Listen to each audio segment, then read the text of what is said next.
सृजन क्लासेस में आप लोग का हार्दिक स्वागत है बाबू। और एक चीज़ हम आप लोग को बताना चाहते हैं कि नेट प्रॉब्लम के कारण हम आप लोग के बीच सही तरह से वीडियो नहीं भेज पा रहे हैं। और जो हम वाईफाई लगाए 1-2 दिन से प्रॉब्लम चल रहा है। हम उम्मीद करते हैं कि 1-2 दिन से ठीक हो जाएगा तो हम टेलीग्राम पर या क्यूज पर सही तरह से लोड करना शुरू कर देंगे। तो आइए, हम केमिस्ट्री में पढ़ रहे हैं केमिकल काइनेटिक्स और हम प्रैक्टिस कर रहे थे कोटि और आणविकता निकालने का तरीका, जिसमें हम शून्य क्रम का बताए थे। तो आइए उससे रिलेटेड क्वेश्चन देखिए। शून्य क्रम अभिक्रिया का उदाहरण दे।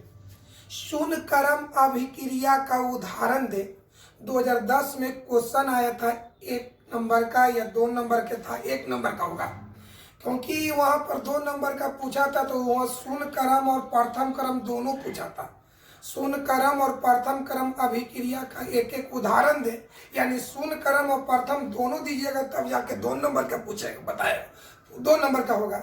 लेकिन अगर यहाँ पर हम पढ़ा रहे शून्य क्रम तो आप क्वेश्चन पूछा था 2010 में कि शून्य क्रम अभिक्रिया का उदाहरण दे। तो आइए, हम अब पिछले क्लास में बताए थे। देखिए, पहला उदाहरण है सूर्य के प्रकाश की उपस्थिति में। सूर्य के प्रकाश की उपस्थिति में H2 तथा Cl2 से HCl का निर्माण होना शून्य क्रम अभिक्रिया का उदाहरण है।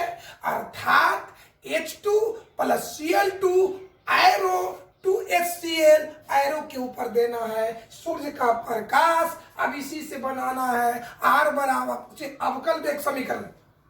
अगर एग्जाम क्वेश्चन क्या है, शून्य क्रम अभिक्रिया का एक उदाहरण दे, तो पहला उदाहरण है बाबू क्या चीज, सूर्य के प्रकाश की उपस्थिति में H2 तथा Cl2 से HCl का निर्माण होना शून्य क्रम अभिक्रिया का उदाहरण है। अर्थात H2 plus Cl2 arrow 2HCl arrow के ऊपर सूर्य का प्रकाश। अभी समीकरण से नीचे लिख देंगे क्या चीज, अवकल वेग समीकरण। तो R बराबर K इंटू प्रतिकारक का सांद्रण या प्रतिकारक के रूप में क्या है H2 और Cl2, लेकिन यहाँ पर सांद्रता का पावर 0 होगा। क्यों? क्योंकि H2 और Cl2 जैसी सूर्य के प्रकाश की उपस्थिति में आता है तो सूर्य का प्रकाश ये दोनों की अणुओं को पूरी तरह से ढक लेता है। इसलिए अभिक्रिया बढ़े या घटे सांद्रता के मान पर कोई परिवर्तन नहीं होता है। इसलिए यहाँ पर सांद्रता की पावर 0 दिखाया जाता है। तो अब बताओ, कोटि बराबर सांद्रता के घात या घातों के योग को कोटि कहते हैं। तो यहाँ घात 0 है, यहाँ 0 है, 0 प्लस 0 बराबर 0। तो बताओ इस अभिक्रिया की कोटि क्या हो गया, 0। तो यह अभिक्रिया किसका उदाहरण होगा, शून्य क्रम की। कोई दिक्कत है? अगर दूसरा है गोल स्तर पर H, ऐसा हम सब बता चुके हैं, दोबारा रिपीटेशन कर रहे हैं। गोल स्तर पर HI का वियोजन होना शून्य क्रम अभिक्रिया का उदाहरण है। अर्थात 2HI arrow H2 plus I2 ऊपर गोल्ड, नीचे से लिखा R बराबर K इंटू बड़ी ब्रैकेट HI के पावर 0। इसलिए कोटि है 0। तो जब कोटि 0 है तो किसका उदाहरण हो गया, शून्य क्रम अभिक्रिया का उदाहरण हो गया। तो क्वेश्चन क्या है, शून्य क्रम अभिक्रिया का उदाहरण दे। तो हम आपको 2 उदाहरण बताए। एग्जाम में पूछेगा एगो कि शून्य क्रम अभिक्रिया का एक उदाहरण दे, तो दोनों में से जो बुझाए अच्छा आप दे सकते हैं। अगर 2010 में पूछा हुआ शून्य क्रम अभिक्रिया का एक उदाहरण दे, मान लीजिए पॉइंट देते हैं, तो कैसे लिखे आंसर में, सूर्य के प्रकाश की उपस्थिति में H2 तथा Cl2 से HCl का निर्माण होना शून्य क्रम अभिक्रिया का उदाहरण है। अर्थात H2 plus Cl2 arrow 2HCl arrow के ऊपर सूर्य का प्रकाश। नीचे लिखेंगे R बराबर K इंटू बड़ी ब्रैकेट H2 के पावर 0 इंटू बड़ी ब्रैकेट Cl2 के पावर 0। इसलिए कोटि बराबर 0 प्लस 0 बराबर 0। यानी आपको यहां से यहां तक लिखना होगा। मान लीजिए कि नहीं, ये ना दे करके हम ये देंगे, तो इसका आंसर क्या देंगे, गोल स्तर पर HI का वियोजन होना शून्य क्रम अभिक्रिया का उदाहरण है। अर्थात 2HI arrow H2 plus I2, आयरो के ऊपर देना गोल्ड, नीचे लिखना R बराबर K इंटू बड़ी ब्रैकेट HI के पावर 0, इसलिए कोटि बराबर 0। जब कोटि 0 है कि अभिक्रिया किसका उदाहरण? सुनकर अभिक्रिया का उदाहरण। एग्जाम में अगर जो ये को पूछेगा, ये दोनों में से कोई ये को दे देना है, कोई दिक्कत है बाबू? अब आइए, अब हमारी प्रयास था कि कोटि और आणविकता निकालने की तरीका यानी मेथड बता रहे थे। आइए उसी पर हम विचार करते हैं। अब हम बताए थे तो उससे रिलेटेड हम आपको क्वेश्चन बता दिए। आइए दोस्त,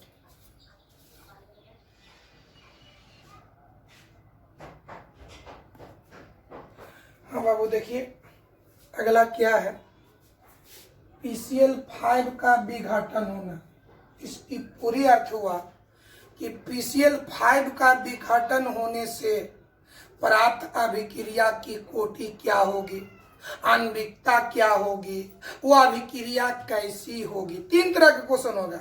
PCl5 का विघटन होना किसका उदाहरण है? PCl5 का विघटन होने से प्राप्त अभिक्रिया की कोटि क्या होगी? PCl5 का विघटन होने से प्राप्त अभिक्रिया की आणविकता क्या होगी? एक बार और सुना जाए। इससे रिलेटेड क्वेश्चन 3 रूप में पूछ सकता है। पहला, PCl5 का विघटन होना कौन सी अभिक्रिया का उदाहरण है? दूसरा, PCl5 का विघटन होने से प्राप्त अभिक्रिया की कोटि क्या होगी? अगला क्वेश्चन, PCl5 के विघटन होने से प्राप्त अभिक्रिया की आणविकता क्या होगी? तो अब आइए, जब PCl5 विघटन होगा, टूटेगा, तो यहां से 2 घटक निकलेगा।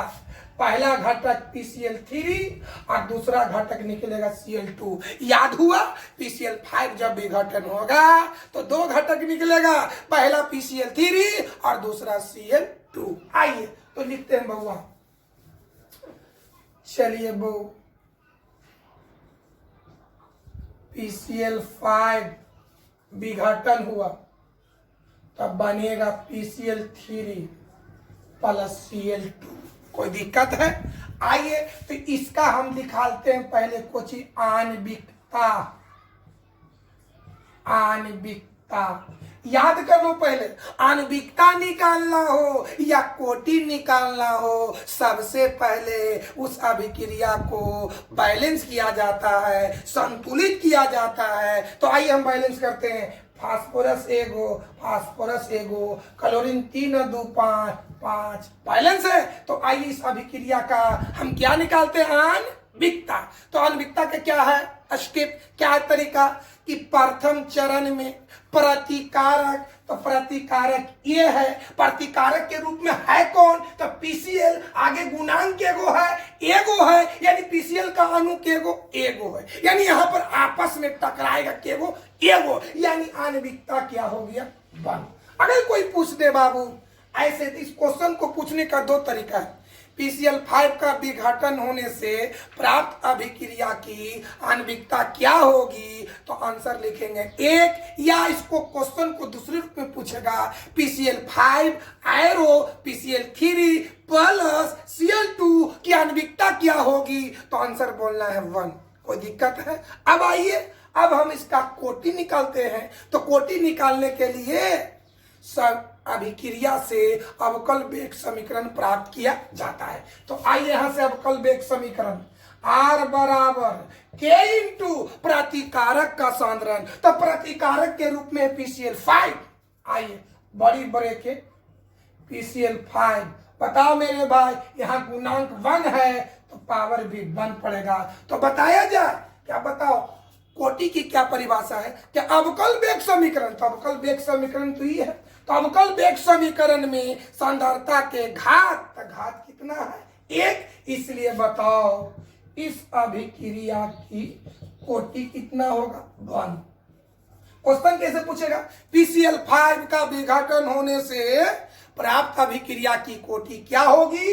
आंसर देना है 1, या दूसरे भाषा में पूछेगा कि PCl5 आयरो PCl3 प्लस Cl2 अभिक्रिया की कोटि क्या होगी? तो आंसर देना है 1, या फिर पूछ। अब बताइए इस अभिक्रिया की कोटि कितना है? 1। तो हम आपको बताए होंगे कि अगर कोटि 1 हो तो उस अभिक्रिया का नाम है प्रथम कोटि की अभिक्रिया या प्रथम क्रम की अभिक्रिया। कोई पूछ सकता है कि PCl5 का विघटन होना कैसा अभिक्रिया है, किसका उदाहरण है? तो प्रथम क्रम अभिक्रिया का उदाहरण है। बताओ बाबू, यहां पर नाम अभिक्रिया का नाम क्या देंगे?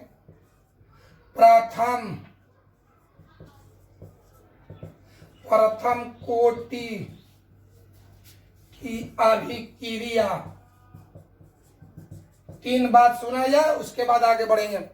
PCl5 का विघटन होना कौन सी अभिक्रिया का उदाहरण है? तो आंसर बोलो, प्रथम कोटि अभिक्रिया का उदाहरण है।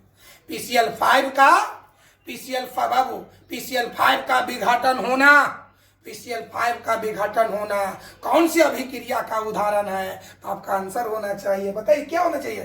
प्रथम कोटि की अभिक्रिया। इसको उलट के पूछ देगा कि प्रथम कोटि अभिक्रिया का एक उदाहरण दे, तो आंसर लिखेंगे PCl5 का विघटन होना प्रथम कोटि की अभिक्रिया का उदाहरण। सुना जाए, अगर एग्जाम में आ जाए कि प्रथम कोटि अभिक्रिया का एक उदाहरण दे, तो आंसर लिखेंगे कि PCl5 का विघटन होना प्रथम कोटि अभिक्रिया का उदाहरण है, अर्थात PCl5 आयरो PCl3 प्लस Cl2। इतना लिख देंगे, आपको नंबर मिल जाएगा। कोई दिक्कत है तो यहाँ से ऑब्जेक्टिव क्या पूछेगा? PCl5 का विघटन होना कौन सी अभिक्रिया का उदाहरण है? तो आंसर बोलो, प्रथम कोटि अभिक्रिया का उदाहरण है। PCl5 का विघटन होने से प्राप्त अभिक्रिया की कोटि कितना होगा? तो आंसर क्या होना चाहिए? 1। PCl5 का विघटन होने से प्राप्त अभिक्रिया की आणविकता क्या होगा? तो आंसर क्या होना चाहिए? 1। या पूछेगा PCl5 full आयरो PCl3 plus Cl2 की आणविकता क्या होगी? तो 1। कोटि क्या होगी? तो 1। आप उम्मीद करते हैं कि समझ में आ गया हो गया। अनेक अगर क्वेश्चन आ जाए बाबू कि प्रथम कोटि अभी 2010 में पूछो क्या है कि प्रथम कोटि अभिक्रिया का, प्रथम क्रम अभिक्रिया का एक उदाहरण दे, तो आंसर लिखेंगे PCl5 का विघटन होना प्रथम क्रम अभिक्रिया का उदाहरण है, अर्थात PCl5 full आयरो PCl3 plus Cl2। आइए अगला एग्जाम्पल पर हम विचार करते हैं।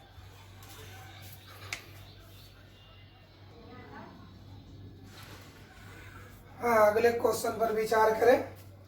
HI का वियोजन होना, इससे 3 तरह का क्वेश्चन पूछेगा। HI कहाँ, देखिए मेरे भाई 2 तरह का क्वेश्चन होगा। HI का वियोजन होना और गोल्ड स्तर पर HI का वियोजन होना, आसमान जमीन का फर्क है। गोल्ड स्तर पर HI का वियोजन होना हम आपको बताए थे कि गोल्ड स्तर पर HI का वियोजन होना शून्य क्रम अभिक्रिया का उदाहरण है। गोल्ड स्तर पर, सोना के स्तर पर HI का वियोजन होना शून्य क्रम अभिक्रिया का उदाहरण है। यहां सिर्फ क्या चीज? HI का वियोजन होना। गोल्ड स्तर पर HI का वियोजन होना और HI का वियोजन, दोनों में फर्क है।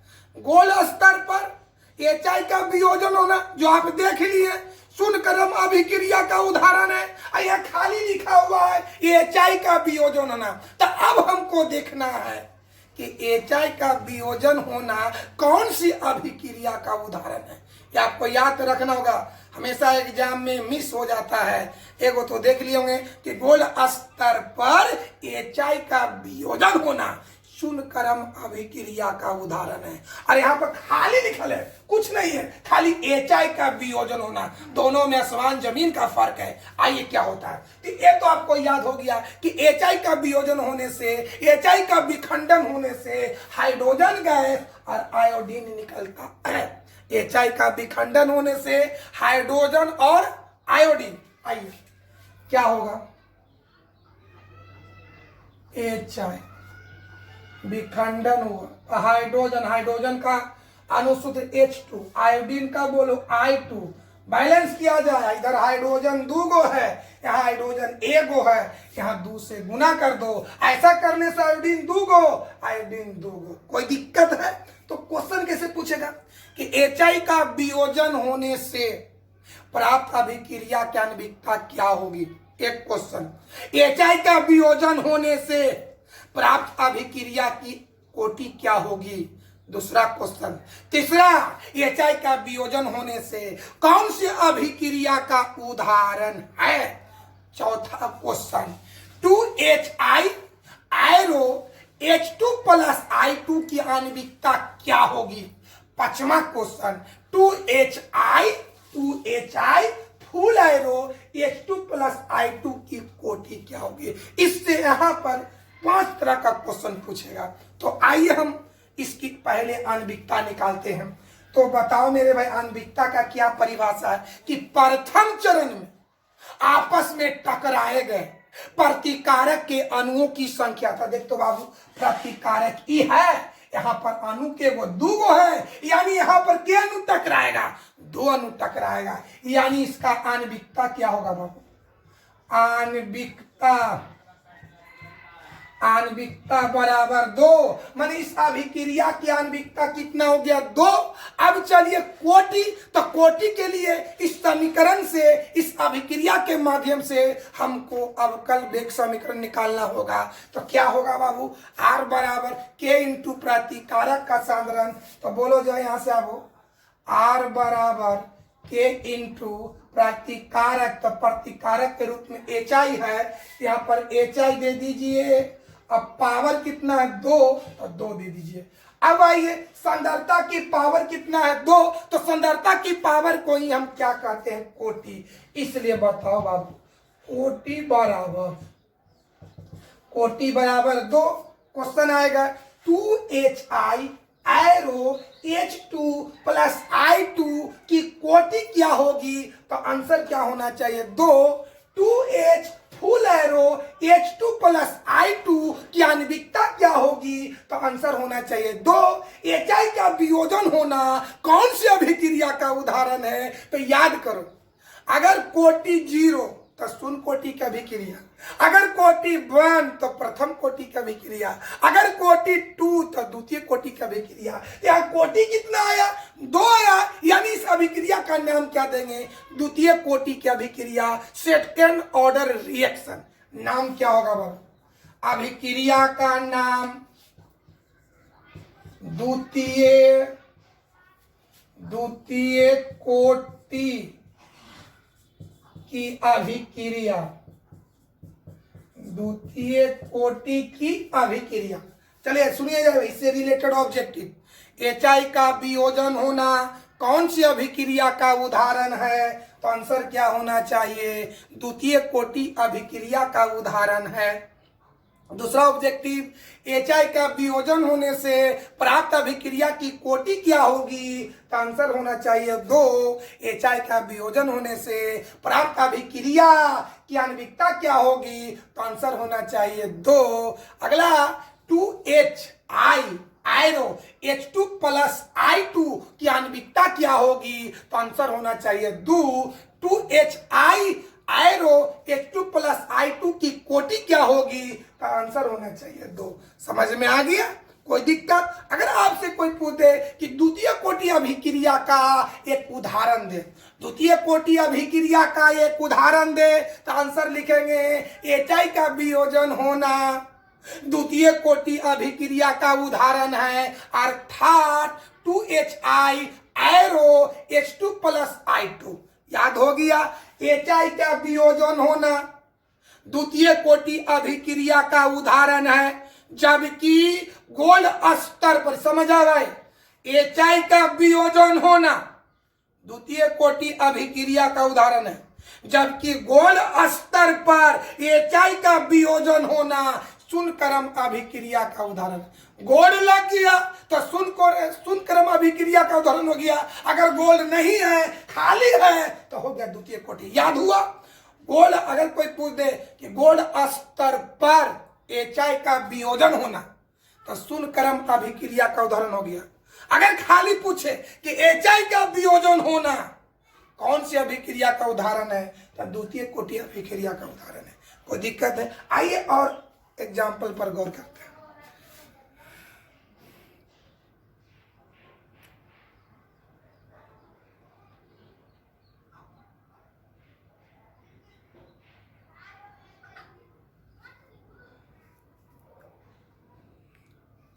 बाबू देखा जाए। अगला उदाहरण देखिए, एथिल एथिल एसीटेट।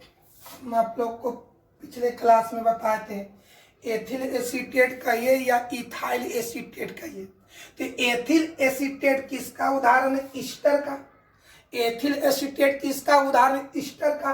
तो एथिल एसीटेट का जल अपघटन होना, यहां से भी क्वेश्चन 3 रूप में निकल कर आ सकता है। एथिल एसीटेट का जल अपघटन होना कौन सी अभिक्रिया का उदाहरण है? दूसरा पूछ सकता है एथिल एसीटेट का जल अपघटन होने से प्राप्त अभिक्रिया की कोटि क्या होगी? तीसरा पूछ सकता है एथिल एसीटेट का जल अपघटन होने से प्राप्त अभिक्रिया की आणविकता क्या होगी? तो आइए हम लोग क्वेश्चन बताते हैं। सबसे पहले तो इसका हम एथिल लिखाते हैं। एथिल का सूत्र होता है C2H5। एथिल का सूत्र होता है C2H5 और एसीटेट का होता CH3 COO, है ना। एथिल का सूत्र हो गया C2H5, एसीटेट का सूत्र हो गया CH3 COO। तो एथिल एसीटेट का सूत्र हो गया, इसको आगे कर दीजिए CH3 COO C2H5। याद किया जाए, एथिल का सूत्र C2H5, एसीटेट का सूत्र CH3 COO, तब एथिल एसीटेट का सूत्र हो गया CH3 COO C2H5। अब बताइए इसका क्या करना है? जल अपघटन। जल अपघटन के मतलब हो गया जल के साथ अभिक्रिया। चलिए इसका रिएक्शन बताते हैं बाबा। चलिए आइए देखिए, बढ़िया से देखा जाए। एथिल एसीटेट का सूत्र CH3 COO, एथिल एसीटेट का सूत्र CH3 COO C2H5। आइए देखिए बउआ, एथिल एसीटेट का जल अपघटन कराने से कौन सी अभिक्रिया आता है? देखिए पहले इसका सूत्र बोलिए। एथिल एसीटेट का CH3 COO C2H5 जल अपघटन माने जल के साथ अभिक्रिया। अब यहां पर समझना है बाबू कि क्या निकल कर आएगा, है ना। CH3 COO C2H5 H2O के साथ अभिक्रिया करेगा तो क्या निकलेगा? आइए, जल का 2 घटक होता है, एगो H एगो OH। समझ लीजिए, जल का 2 घटक, एगो H एगो OH। इस भाग को देख रहे हैं CH3 COO ई जुटेगा इसके साथ और ये जो बच गए ये जुटेगा इसके साथ। याद हुआ? CH3 COO के साथ क्या जुटेगा? H। आइए, CH3 COO क्या जुटा? H प्लस C2H5 के साथ क्या जुटेगा? OH। चलिए क्या होगा? C2H5OH। याद हुआ?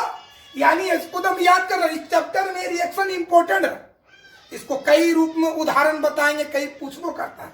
CH3 बोर्ड पर देखिए, हम बोल रहे हैं CH3 COO C2H5 plus H2O full arrow CH3 COO H plus C2H5OH। कोई दिक्कत है बाबू? अगर कोई बोलेगा कि एथिल एसीटेट का जल अपघटन कराने से जो रिएक्शन प्राप्त होता है, जो अभिक्रिया प्राप्त होता है, उसको आप लिखिए। फिर एक बार सुना जाए, एथिल एसीटेट का जल अपघटन कराने से जो अभिक्रिया प्राप्त होता है उसको लिखें। तो क्या लिखेंगे बाबू? CH3 COO C2H5 plus H2O full arrow CH3 COO H plus C2H5OH। कोई दिक्कत है? रिएक्शन याद हुआ? CH3 COO C2H5 plus H2O full arrow CH3 COO H plus C2H5OH। कोई दिक्कत है? आइए अब चलिए, इससे हम लोग रिलेटेड एक कौन सी अभिक्रिया का उदाहरण है, इसकी कोटि क्या होगी और इसकी आणविकता क्या होगी, आइए इस पर हम विचार करते हैं। इसको मिटाते हैं बाबा। देखो दोस्त, क्या है? CH3 COO C2H5 plus H2O। बोलिए क्या होगा? CH3 COOH plus C2H5 OH। अब आइए, एग्जाम में भी पूछ सकता है बाबू, कई बार एग्जाम में पूछबो किया कि आप बोर्ड पर देखिए, हम बोल रहे हैं CH3 COO C2H5 plus H2O arrow CH3 COOH plus C2H5 OH की आणविकता और कोटि क्या होगी? माने आणविकता भी पूछ रहा है और कोटि भी पूछ रहा है, या ऐसे भी पूछ सकता है कि अभिक्रिया कौन सी अभिक्रिया का उदाहरण है। तो आइए पहले हम आणविकता निकालते हैं।